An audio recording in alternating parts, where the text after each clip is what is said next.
when abortion was illegal in the United States, women resorted to drastic measures, and deaths from back alley abortions were common. In 1973, when the Supreme Court reached its landmark decision in the case of Roe versus Wade, casualties declined dramatically. In recent years, those opposed to abortion have been working to make it illegal once again. The result is a return to the fear and danger of the back alleys.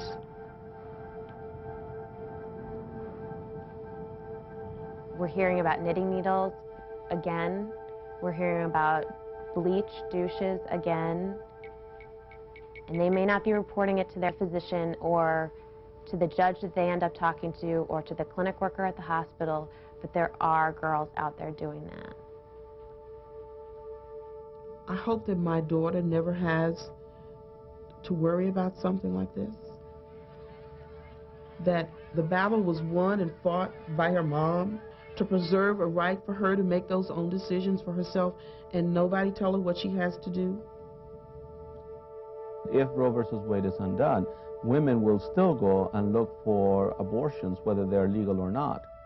So what we're going to see is the same number of abortions, but with an increase in the fatalities for women of childbearing age.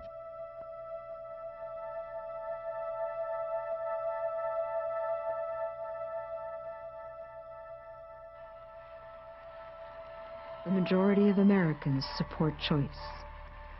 They believe that a woman has a right to make her own decision. Through the efforts of a vocal anti-choice minority, access to abortion in the United States is being eroded. Spurred by religious conviction, opponents of abortion carry out their mission on two fronts. One is through legislation, where state by state, laws are being passed that create barriers for women seeking abortions.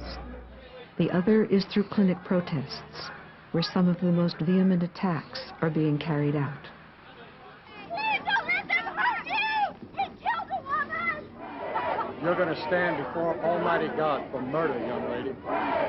Murder of a baby. Right now, you're the mother of a live baby. But when you leave here, you'll be the mother of a dead baby. I tell you that every one of you will be responsible before a righteous God at the throne of judgment.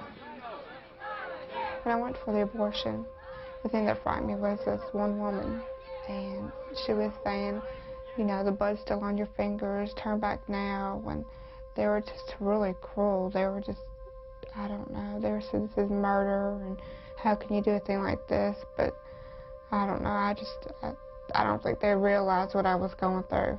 And I mean, they were pushing me, and when I was trying to get the doors and everything, it was awful. It was really awful.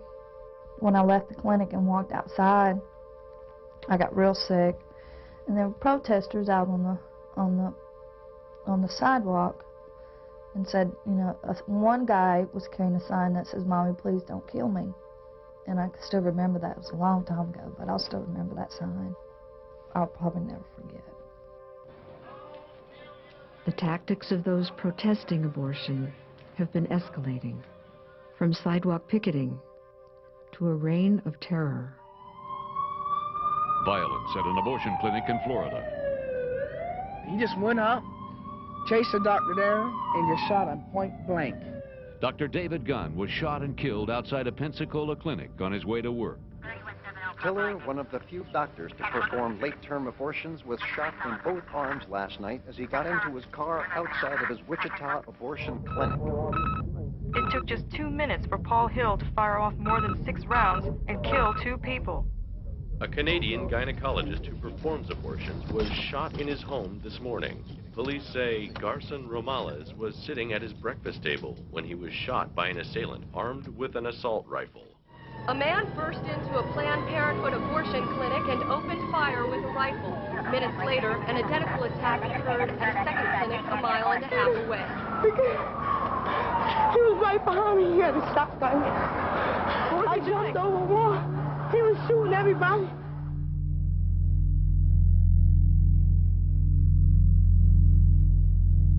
The murders, which stunned most of the country, were condoned as justifiable homicide by a handful of religious extremists.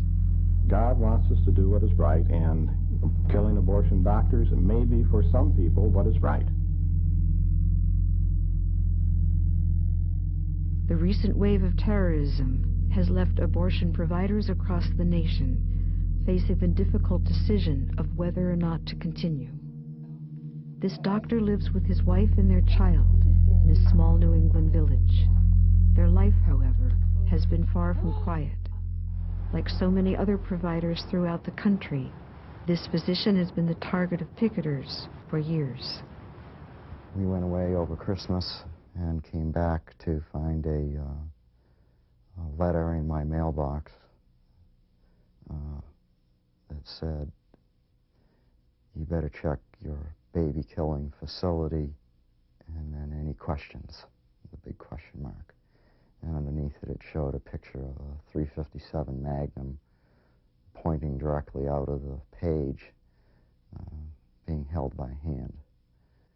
I came to work with my husband every day, and when the picketers started coming, they would be outside, lined up on the street, and that feeling of dread as we drove towards work would always be there. So you're working under enormous pressure of people outside harassing women you're trying to help, women that are there because they need or want to be there. That feeling of dread just carried over when we'd come home. Will there be a phone call? Will there be another piece of hate mail? What's next?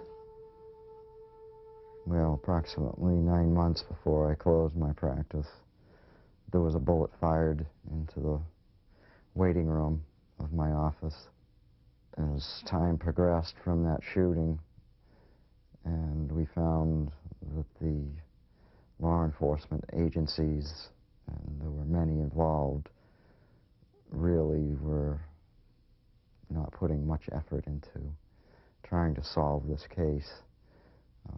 It became apparent to me that we were in real danger. They know where we live. We could move. They could find us again. What kind of harm is out there for my child?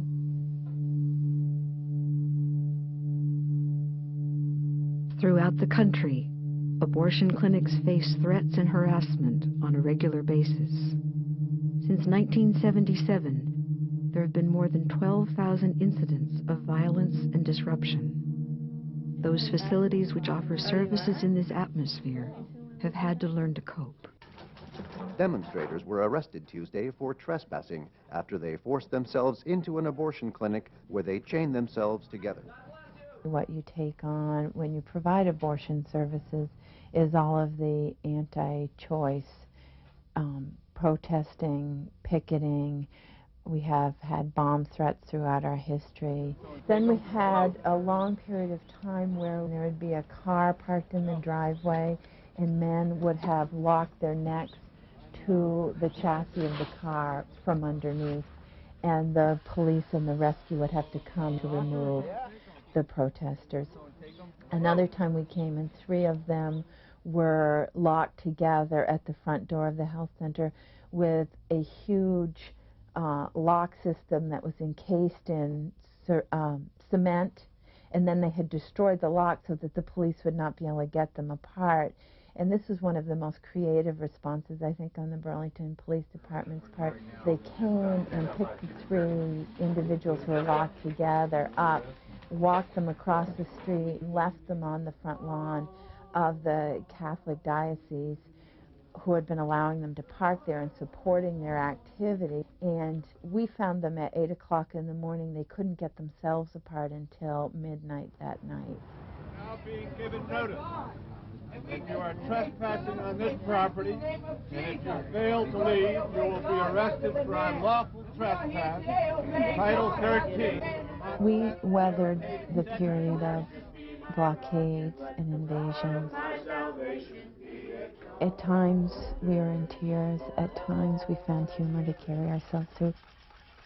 And I think what's really been unfortunate in the media is that everything is so polarized, and they represent the women in this society, women in this country, as two groups of women, women who have abortions and women who have babies. And when you provide all those services, you recognize that we're the same women at different times in our life.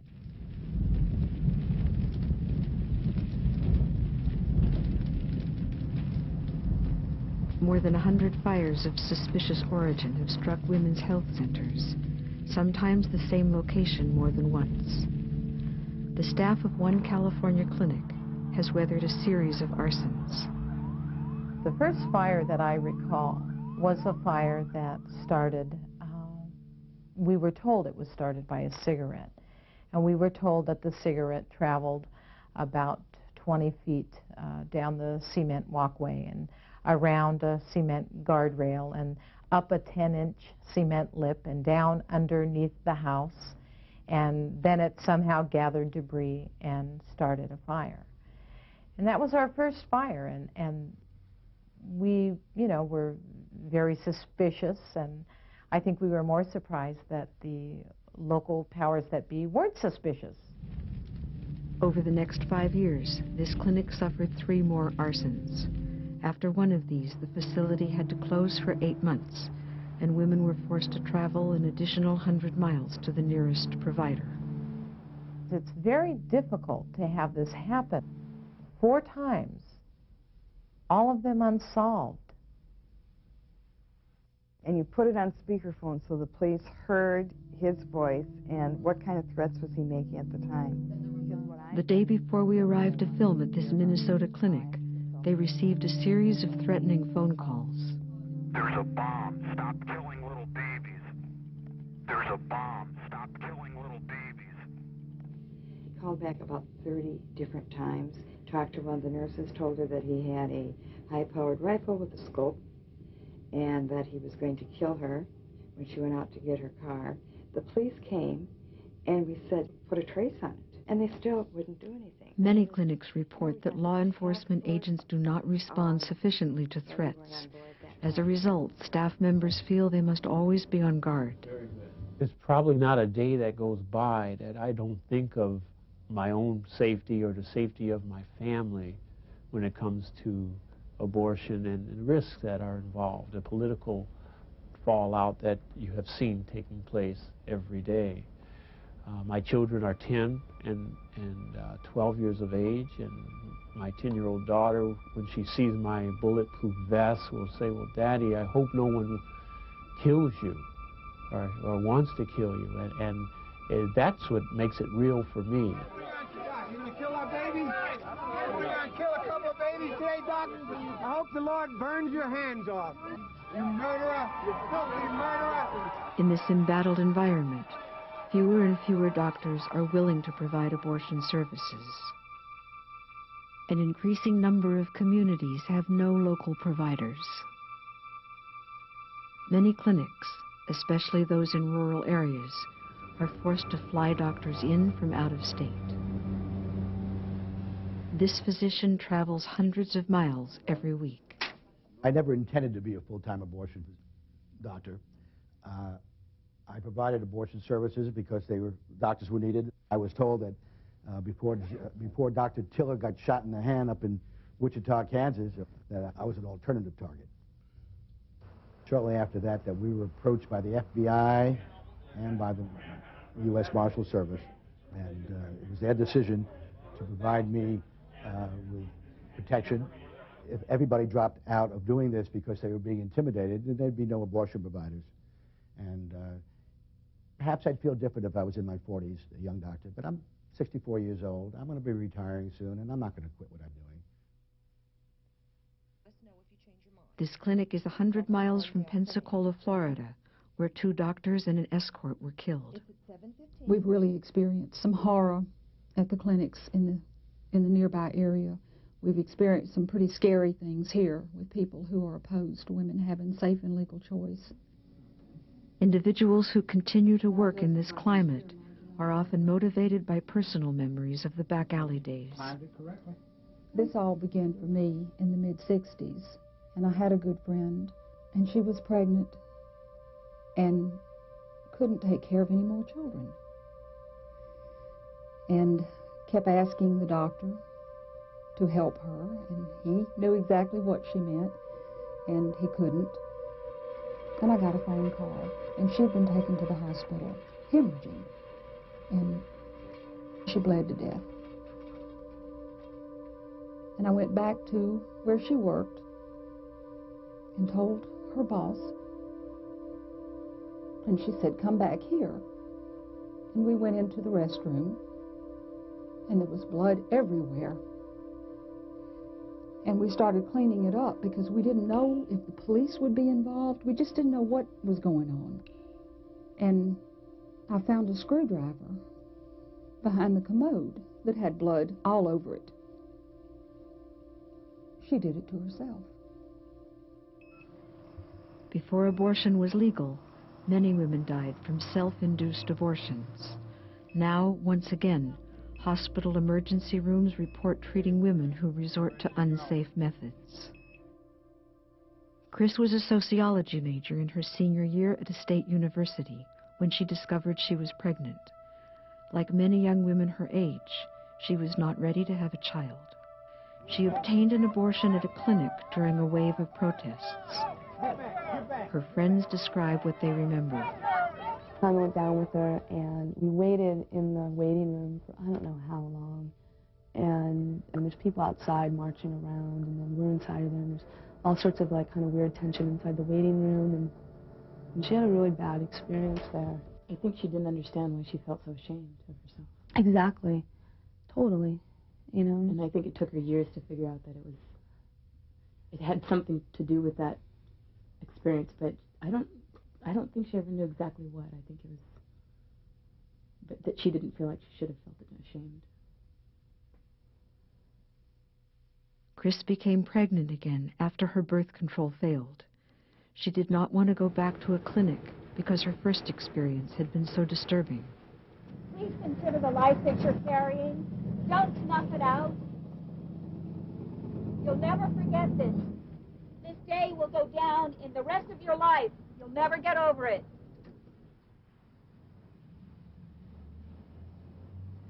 Chris had been studying natural medicine and decided to use herbs as an abortifacient.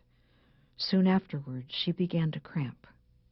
When the cramping got really bad, she thought she was aborting.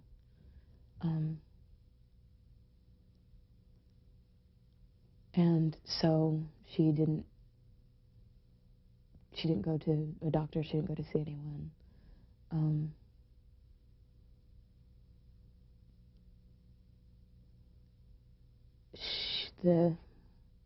The night, the 12th of August, I got a call at 4 o'clock in the morning, and she had gone into convulsions in the bathtub. She was taken to the hospital, and she'd had cardiac arrest. And then they'd found out that she'd had an ectopic pregnancy, and that the cramping that she was feeling was that she'd been hemorrhaging probably for 2 weeks, because they said that there was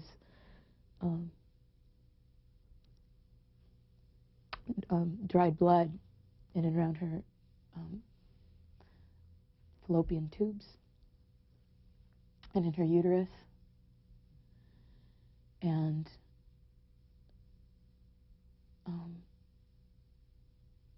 that's what killed her. I think that she really wanted to go to somebody. I mean, we talked about it. You know, she didn't want to be in charge and take all this responsibility. I think if there had been somebody for her to go to, that she would still be alive. To abortion rights advocates who fought to save women's lives by changing the laws, history seems to be repeating itself. I can remember the last time we had a march, and walking down the street and thinking, you know, I thought that we wouldn't have to do this anymore.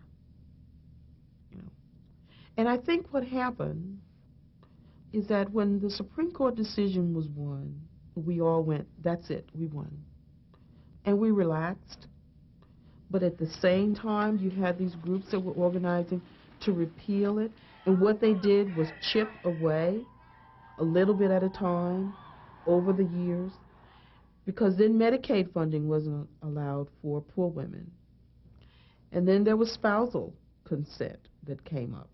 And then you couldn't provide services to unmarried minors without parental notification or parental consent. So there's been a lot of chipping away at the decision, which I think is unfortunate. But it means that you can never relax. As new restrictions are being enacted throughout the country, a generation that does not remember the history is becoming aware of the current threat to reproductive rights. I vividly remember the moment that I became an abortion activist, and that was the evening of July 3rd, 1989, when I was watching the news and heard of the Webster decision. States could now restrict abortion rights on a case-by-case basis. And what happened directly after that was some 500 anti-choice measures and bills were introduced. So it had a tremendous impact. It was a gateway to anti-choice legislation. Bills inspired or drafted by anti-abortion politicians are now pending or have passed in almost every state. In Kentucky, as in 30 other states, abortion funding is only available in cases of rape, incest, or life endangerment. This young woman faced serious obstacles when she applied for subsidized medical care after learning she had an abnormal pregnancy. We went for the ultrasound, and then she lifted down the cover and she said, you need to go over to Dr. White's office. And I said, why, is there something wrong? She said, you just need to go over there. Well, Dr. White was telling me how some babies were born without a kidney, some babies were born without a heart or an arm or, you know, an organ. And then she said, well, your baby was without a brain tissue. So that was the hardest thing I've ever heard in my life. It was obvious that the baby was anencephalic, which an anencephalic baby is a baby that when the neural tube or the spinal cord brain segment begins to develop, there is no development at the top of the spinal cord. So you have up to the brain stem, which is the base of the brain back here that controls breathing, the heart rate, but nothing above it. So above, from the ears and the eyebrows up, there is nothing. There is no brain. Well, Angela just cried and cried and cried because we wanted this baby so much. And I asked the doctor, I said, what do we do now? You know, and she said she can carry the baby for 9 months and take a risk on Angela's life, and knowing that the baby had no chance. Or we could go and take the baby now and just do it this way, and because of Angela's life. If I continued the pregnancy, the child would not, you know, survive, not even a minute. So she said that that the dangers were that the placenta, there would be a chance where I could hemorrhage to death if I just went ahead and did that. And so I say no. I didn't see what, you know, why would I want to go through a whole 9 months giving birth to a baby that wasn't going to be alive. To spare Angela the medical risk of carrying to term and the trauma of giving birth to a baby with no chance of survival, the family decided to end the pregnancy. They soon discovered that the several $1,000 cost of the operation would not be covered by Medicaid. It was not an option for them to pay for this out of pocket. They would have had to stay within the medical card system, would have gone through the pregnancy, would have gone through the delivery, and then would have gone through the loss. And so Dr. White was telling me about this organization where they're trying to pass a law that people on Medicaid shouldn't have to do it because, you know, they know we didn't have the money. And the baby wouldn't survive and my life was in danger. The ACLU took up this case to bring attention to the injustice of a law that does not take dangerous, high-risk pregnancies into account. I think there's a very passionate group in the state who are against abortion for any reason at all, ever, period, never. There's nothing in this world that's that black and white. And you're dealing with people who are not involved with a medical situation trying to make blanket decisions. If you've ever looked into a woman's eyes when you've just told her that her baby is doomed, if they could see that, they would know why this has to be kept safe and legal, and why we don't need more barriers for these women. Before we went through with this, I was against abortion. But when a situation comes up as much as this, there's got to be somebody to help these people, mothers that's going through this. And I don't care what anybody says, you know, how could you do this? And they're not in my shoes. They went in Angela's shoes. If a poor woman has an unplanned pregnancy, her options are limited. Medicaid restrictions on abortion funding, combined with cuts in family planning and reduced welfare allocations, place a heavy burden on low-income families. This nurse and midwife works in a county hospital. Many of her patients are women on assistance. Poor women are used to struggling, struggling to have enough food, struggling to take care of the other children.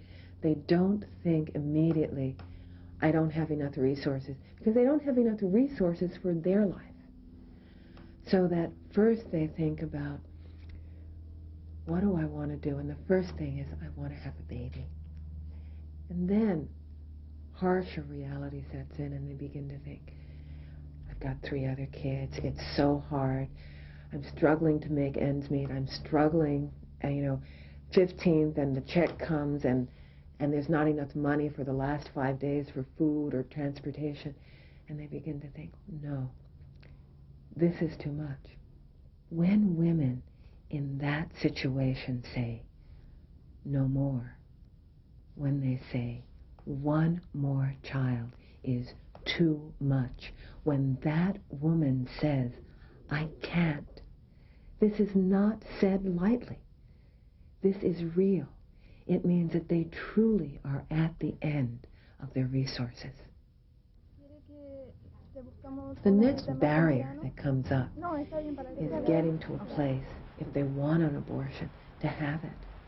And if they go to a clinic, it can be $300. That's a lot of money. That may be close to what her check is, And so she doesn't have that. So then she begins to think. She goes to the county hospital. That's where I work. She calls the county to make an appointment because you can't just walk in. It can take 2 to 3 weeks to get an appointment. Then, in terms of scheduling it, it can be 3 to 4 weeks before we can schedule her in because of the press of other surgery. So that we're talking about women who are being pushed into 2nd trimester abortion. While some laws impact low-income families, others are specifically aimed at young women. In a series of decisions starting in 1976, the Supreme Court ruled that states could require a minor to inform her parents before getting an abortion. Parental involvement laws are on the books and strictly enforced in 27 states. In 11 others, they are in place and could be activated at any time. One of the major problems that I see in educating teenagers about their rights in terms of abstinence or contraceptives or their right to abortion or to give up for adoption is the fact that there is legislation that specifically prohibits a teenager from making those choices on their own in many states. Especially when it comes to abortion, we present them with this maze of laws. You must go before a judge here in Minnesota if you don't wish to tell both of your biological parents. That's assuming a functioning nuclear family, and we know that's not a reality. These kids are being frightened away from asking for help. States that have parental involvement laws are required to provide the option of a waiver, such as a judicial bypass. Meanwhile, anti-abortion forces are working to make these laws stricter, placing an additional burden on teens with difficult home situations. There certainly are some young women who, for a variety of reasons, and unfortunately physical abuse is one of them, that absolutely cannot tell their parents. And we talk to them then about judicial bypass. There are some counties in this state that have judges that are just absolutely opposed to abortion, no matter what the circumstances. And when a young woman comes to them seeking the judicial bypass, they're put off. And it drives some young women to either go to an incompetent abortion provider, an illegal provider, and they're still out there, or to try to do a home remedy. And there's still plenty of that going on in Alabama. The one that really comes to my mind first when I think back about this was a 15-year-old girl, and someone told her that if she would douche with bleach, that she would abort on her own. So that's what she'd been doing for about a week when she came to us. The vaginal tissue had caustic burns that were just phenomenal. Her vagina was just blistered to the point that it had swollen shut all the way. She couldn't be examined. The desperation level is already here. It's the young women, it's the poor women. It's the women who feel like they can't tell anybody, who feel so socially ostracized because of the dilemma that they find themselves in the first place. As the states pass more and more restrictive laws that make it harder and harder, that shrink access more and more, we see those numbers growing. Over the past 25 years, religious activists have been working to elect anti-choice candidates to local, state, and federal positions. Based on their moral convictions, these officials then propose legislation which restricts access. The idea that life begins at conception is a particular theological idea. It's a belief. We have states that they're passing into their laws that theological, that religious belief that life begins at conception. That means that the Catholic Church or the fundamentalist churches now have their religious beliefs passed into civil law. For me, for other Protestants, for Jews, for Unitarians, for atheists, for Buddhists, for Muslims, and for all the wide variety of religious beliefs we have in this country, now we have an infringement, an infraction of the idea of freedom of and from religion. Among the most influential forces behind these new laws is the Catholic hierarchy. Within church membership, however, there's a clear split. According to a Gallup survey, more than 80% think that most abortion services should remain legal. Some of those who disagree with the Vatican's position formed Catholics for a Free Choice. There is such a residual respect for religion in the country, and such a belief that religious leaders don't lie, religious leaders don't play politics.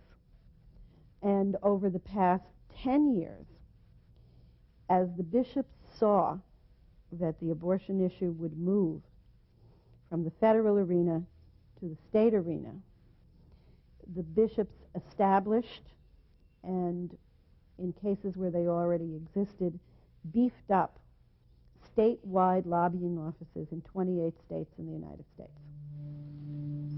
So I always had this profound sense of sadness at the way in which the hierarchy of the Roman Catholic Church has invested so much of its power and authority on this issue in the political world that it has denied itself the opportunity to speak from a pastoral perspective.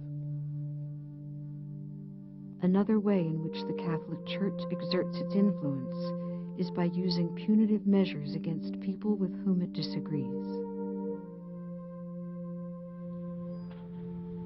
This woman was the chief administrator of a women's health clinic in Texas, which provided a full range of services, including adoption and abortion. She was threatened with excommunication from the Catholic Church when she refused to abandon her position on this issue. I came into focus with the media, speaking the pro-choice side and defending our clinic and defending the patients and their right to choose and their right to have access to these services. In one of those interviews, I was asked what religion I practiced, and I, of course, said that I was a pro-choice Catholic. This special interest group petitioned the bishop and said, "You cannot allow this woman to publicly state that she's a pro-choice Catholic. That just can't be done." And sure enough, 2 months down the road, I received my first letter of warning saying that I was in jeopardy of excommunicating myself automatically, and that as my bishop, that he was warning me and giving me information regarding the evils of abortion. All involved in the deliberate and successful effort to eject a non-viable fetus from the mother's womb incur excommunication. The most frightening thing about my excommunication was that had it been another time, I would have been burned at the stake. I wouldn't have had a piece of paper to tell me you're no longer a Catholic and you can no longer be buried in the Catholic Church, or you can no longer receive communion. But I would have been burned at the stake. But it's not going to silence me. And I'm going to continue to speak. And I want to be that force. I want to be that person that says, but we are affected by this. Women come to clinics like reproductive services and clinics, other abortion providers across this country with the most incredible circumstances. And we treat them with respect and we give them the quality medical care that they deserve. Over the last decade, a religious minority has promoted a concept that equates being religious with being anti-abortion. In truth, people of many faiths support a woman's right to choose. This United Methodist minister works in the Los Angeles area.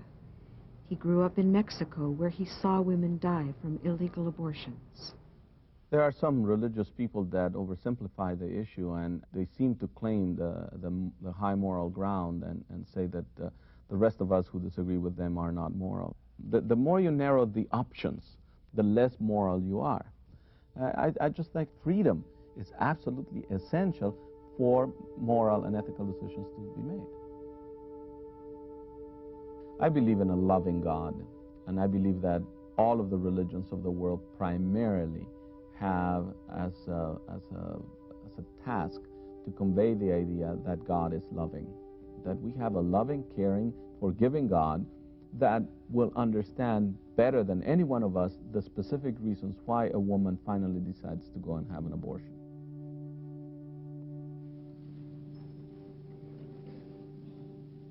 In this synagogue, people from many faiths have gathered to honor those who suffered before legal abortions were available.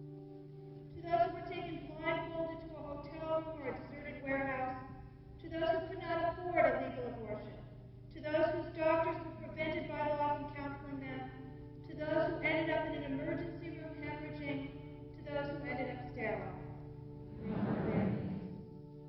Part of why I got involved in this particular service, and even I think the larger issue of the religious statement, is religion serves as a vehicle for memory. We argue these political issues or even the theological issues of abortion without remembering that real people are involved. And not just the real people in the present, but also the real people of the past, of hundreds and thousands of women. When I was in rabbinical school, each of us had an opportunity to give a sermon. And I gave my sermon on abortion rights, on reproductive rights. And afterwards, other rabbinical students came to me and told me that they had had abortions and that they had felt that this was something that they could never talk about there and it could never be mentioned. And so by mentioning it, by speaking it, every place that we speak it, we make a little safer for women to speak the truths of their lives. To all the women who lie silent in the dust, to all the women who live to tell their stories, to all those who died and those who survived. The constitutional right to an abortion was guaranteed by the Supreme Court with their decision in the case of Roe versus Wade. The struggle to protect that right is ongoing. Some local governments are enacting counter-legislation to protect doctors and clinic workers. Efforts have resulted in buffer zones, restraining orders, and injunctions. I'm also ordering you to leave the property. If you do not, you'll be subject to arrest.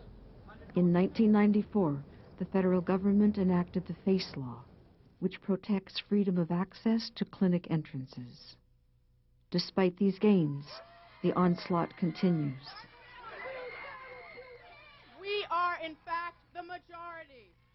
Individuals unwilling to yield to pressure from anti-abortion forces are stepping forward and speaking out.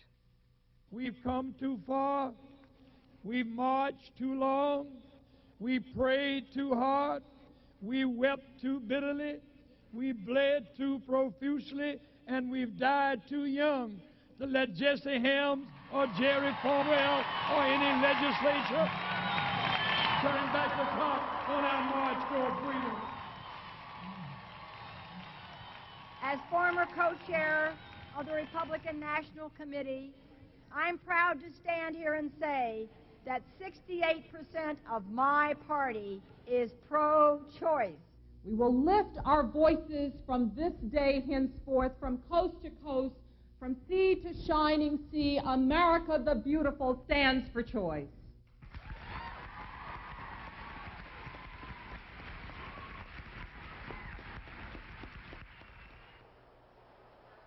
A group of medical students in California took a stand when they realized that abortion procedures were not being taught in most medical schools. Less than 15% of the obstetrics and gynecology programs in the country offer the training. We looked into our medical education and said, we're not learning about abortion. It has not been mentioned. There have been a few places where it should have been mentioned and it hadn't. We started talking to medical students who were second, third, and fourth years and just asked them the simple question, have you heard about abortion? And they all said that they hadn't. When I got into medical school in my second year in 1993, Dr. Gunn was shot in Florida, and a deep, deep sadness just went through my heart. And I think people throughout the nation were absolutely shocked, and I felt that, deep sadness. And at that point, I decided that I'd like to learn to do the procedure. The chief of the department found out that I was doing this and called me into his office. It was a late afternoon, and I was in the middle of assisting a twin delivery. I was incredibly excited, and we were waiting for the second twin, and I was called down to his office. I walked in, and he had me sit down, and immediately he started screaming at me. He told me that he was very much against abortion, and this is a quote. He said, "Who do you think you are as a third-year medical student deciding what your education should be?" I felt like saying back to him, who do you think you are to let your religious views and your personal views interfere with my education? A cartoon book of crude jokes about abortion doctors was mailed anonymously to more than 3,000 medical students across the country. Refusing to be intimidated, a group of them formed Medical Students for Choice, an organization committed to increasing the availability of abortion training. We were going around the country to all these different meetings of other organizations where we knew students would be. At one place we had to use ironing boards. I had to haul my ironing board to the hotel and set up with tablecloths over it to have a space. We just had to put a few things down, put our petitions, sign-up sheets. All the other booths were kind of like not much was going on, but students were swarming around our booth, around our ironing boards. Grassroots efforts are succeeding and have led to more than 100 chapters nationwide. As medical students, we demand this training. We absolutely think that it would be irresponsible medicine to not include abortion training in obstetrics and gynecology programs. After meeting the challenge of getting their medical training, these young doctors join the ranks of those who face hardships every day. In Mississippi, one of the few in-state providers is battling a barrage of legislation aimed at forcing him to quit his practice. He continues, however, because of what he saw when abortion was illegal. I was in medical school before Roe versus Wade. I saw women come through the emergency room who had had back alley abortions, botched abortions with gas gangrene, perforation of the uterus, sepsis. And once you see one picture like that, it remains in your mind forever. And I promised myself, if I could ever get the opportunity to change that and make abortion safer, that I would. Mississippi recently passed a law requiring physicians to tell their patients about a highly disputed study that links abortion with breast cancer.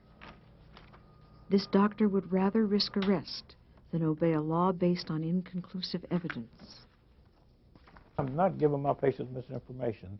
And if everyone gets that kind of conviction and we get people to wake up and see what's going on and how government is intruding into women's lives and doctors' lives, maybe something can be done in this country.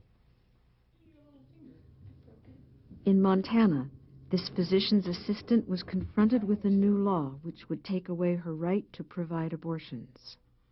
For almost 2 decades, she's been working with the same doctor, serving people of all ages in their family practice. This last legislative session in Montana, there was a bill brought to the legislature that basically prevented physician assistants from doing abortions. And I am a physician assistant and the only one in Montana who does abortions. This legislation was brought to the government by the Right to Life organization and passed. So as of October 1st, I can no longer perform the abortions that I've been doing for 18 years. Okay. So what we need to do is set you up for a time. Your mom came with you today. She's welcome to come back with you and be here with you throughout the procedure. Okay. And you'll be in here also with the doctor? Right. I'll be here to hold every... No chance of you doing it with him? I'm not allowed to do it right now, but I won't leave you. Okay. Okay. Okay. Prior to the law passing, their office was set on fire. Despite these setbacks, she's not lost courage. Represented by the Center for Reproductive Law and Policy, she's appealing her case to the federal courts. After the firebombing in our office, our whole office and my family went through a lot of struggle about whether I should continue to do that.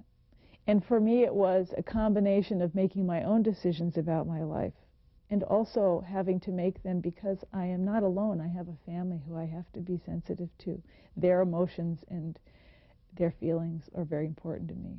And my child, I also did not want him to live in fear. I don't want him to become paranoid. He's a very happy person, but yet I wanted him to understand that there are people in our lives that can harm us, and we need to be sensitive to that. And my husband worried a lot, did not want me to continue, and we had to talk, and he came around, interestingly enough, to the same thing that I came around, which is that if you don't live by what you believe, what are you living for? The domestic terrorism that has plagued the nation comes as a particular shock when it occurs in a small town where people know each other. After the fire gutted their office, the doctor spoke out in support of the principles which he felt had been violated.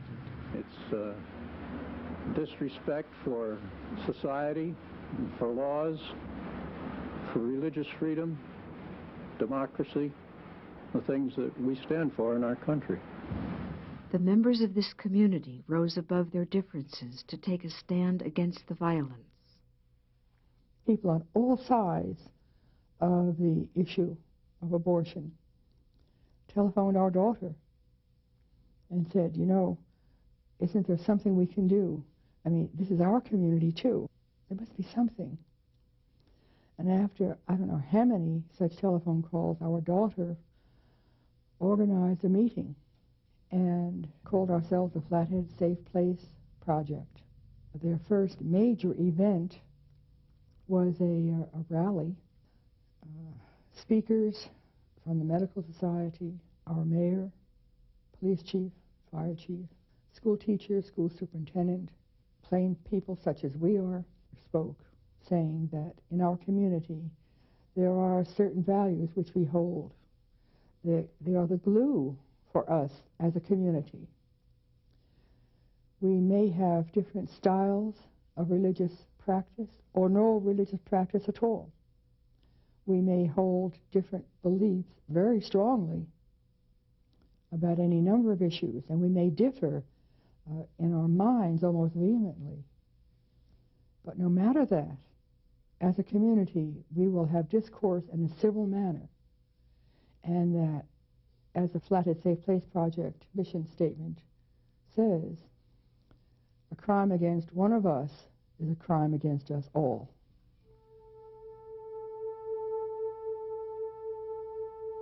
The first step toward healing is understanding. Few people understand the full impact of anti-abortion activities. Harassment that targets providers and their families.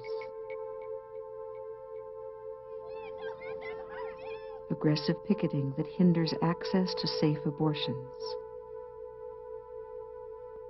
Funding restrictions that burden people with low incomes. Religious leaders who punish individuals with dissident views. Laws that limit the rights of trained providers. Violence that threatens and endangers doctors and clinic workers. With understanding come the seeds of compassion.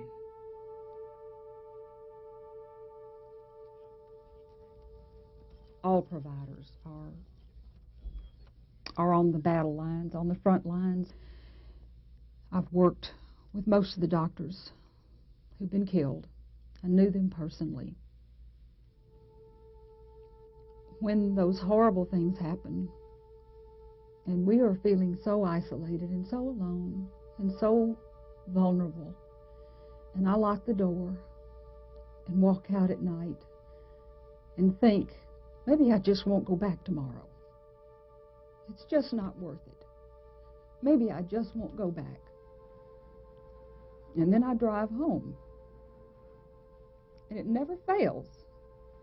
The face of my friend who died from a self-induced abortion comes to me. And it won't go away. And I know if I don't come back the next day, there'll be another one. We still have it going on. Even as hard as we try, it's still going on. The picketers fail to realize that the number of abortions is not going to change. These women will either travel to other clinics as fewer and fewer clinics become available. Then it's going to go back to the back alley days. I mean, they all seem to have forgotten about what this whole issue is about. This is about keeping women from dying again.